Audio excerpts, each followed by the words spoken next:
안녕하세요. 일상 속에서 행복을 찾는 세잎클로버입니다. 세잎클로버의 꽃말은 행복이고 네잎클로버의 꽃말은 행운이라고 해요. 제가 하는 유튜브 영상이 여러분들의 삶에 행복을 가져다 드렸으면 좋겠습니다. 오늘의 주제는 상처받지 않고 살아가는 법입니다. 어두운 이야기처럼 좀 들리겠지만 내가 행복하게 살아가기 라고 이해해 주시면 될 것 같아요. 제가 이 주제를 선택한 이유는 저는 어렸을 때 좀 말 한마디에도 상처를 쉽게 받아서 울고 좀 힘들어 했었는데 스스로 바뀌려고 노력하면서 스스로 받는 우울감이 없어졌기 때문이에요. 우울하고 그랬을 때는 사실 너무 힘들었었어요. 하지만 마음의 문을 좀 닫고 그러면서 행복한 기억이 좀 많아진 것 같아요. 상처받지 않고 살아가는 법. 첫 번째, 마음을 주지 말라입니다. 불신하고 배척하라는 의미는 아니에요. 충분한 믿음과 신뢰가 쌓이기 전까지는 마음을 크게 열지 말라는 이야기예요. 만난 지 얼마 안 된 사람에게 자기 비밀, 자기 고민 다 말하시는 분들 있나요? 저도 그랬었던 때가 있었고 지금도 그럴 때도 있어요. 하지만 비밀인데 제가 말하는 순간 비밀이 아니게 돼요.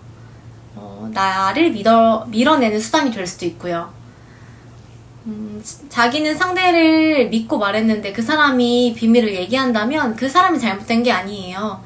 사람은 원래 이야기하는 것을 좋아하고 나도 내 비밀을 남한테 이야기하는 걸 좋아하는데 남은 또 남 이야기니까 이야기하는 게 더 쉽겠죠. 제 인생 경험을 통해서 저는 제가 말하는 고민과 비밀은 다른 사람에게도 들어갈 수 있다라고 생각을 하게 되었어요. 그래서 제가 이야기를 했을 때 나한테 그 데미지가 크지 않을 정도로만 이야기를 해요. 보통 나는 솔직한 사람이야. 그래서 나는 모든 이야기를 해. 라고 생각하는 사람은 그만큼 자기에게 마이너스예요. 솔직하고 비밀이 없는 건 현대사회에서는 장점이 아니고 오히려 가벼워 보이는 경향이 있는 것 같아요. 하지만 충분한 믿음과 신뢰가 쌓인 사람에게는 모든 것을 다 말할 정도로 돈독하게 지내고 있는데요. 저 같은 경우는 남편, 부모님, 남동생 같은 경우 다 얘기하게 편이에요. 둘째, 상처 받지 않을 만큼만 줘라입니다. 상처 받지 않을 만큼만 줘라. 마음을 주지 않으라고 해서 마음의 문을 닫으면 여러분 주변에는 사람들이 없어요. 네. 상처받지 않을 만큼은 주는 게 필요해요. 어렸을 때는 상대가 필요하면 무엇이든 다 줬었는데 나중에 받을 때 되니까 제가 굽신굽신 거려야 되고 상대는 아무렇지 않아 하더라고요. 그래서 저는 삶의 기준을 좀 세웠는데요. 돌려받지 않을 만큼만 상대에게 주는 거예요. 저는 돈을 빌려달라고 하면 제가 받지 않을 만큼 받아도 되고 안 받아도 되고 할 정도로만 상대에게 줘요. 책이든 물건이든 돌려받지 못하더라도 크게 타격 없는 만큼만 줘요. 돌려받을 거라는 기대를 안 해서 크게 상처받지도 않고 못 돌려받더라도 인간관계를 정리할 수 있어서 좋고요. 저희 가족 같은 경우는 기버거든요. 받는 것보다 주는 게 더 좋고 편하고 누구한테 선물이든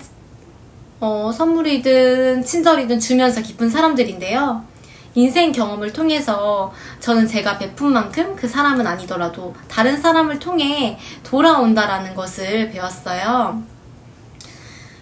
베풀고 주는 게 어떻게든 다른 사람을 통해서 돌아온다라는 것을 알게 되니까 좀 마음 편하더라고요. 셋째, 사랑하라 상처받지 않은 것처럼 입니다. 류시와 저자의 사랑하라 상처받지 않은 것처럼 이라는 책에서 우리는 상처받기 위해 사랑하는 것이 아니라 사랑하기 때문에 상처받는 것이다 라고 하는데요.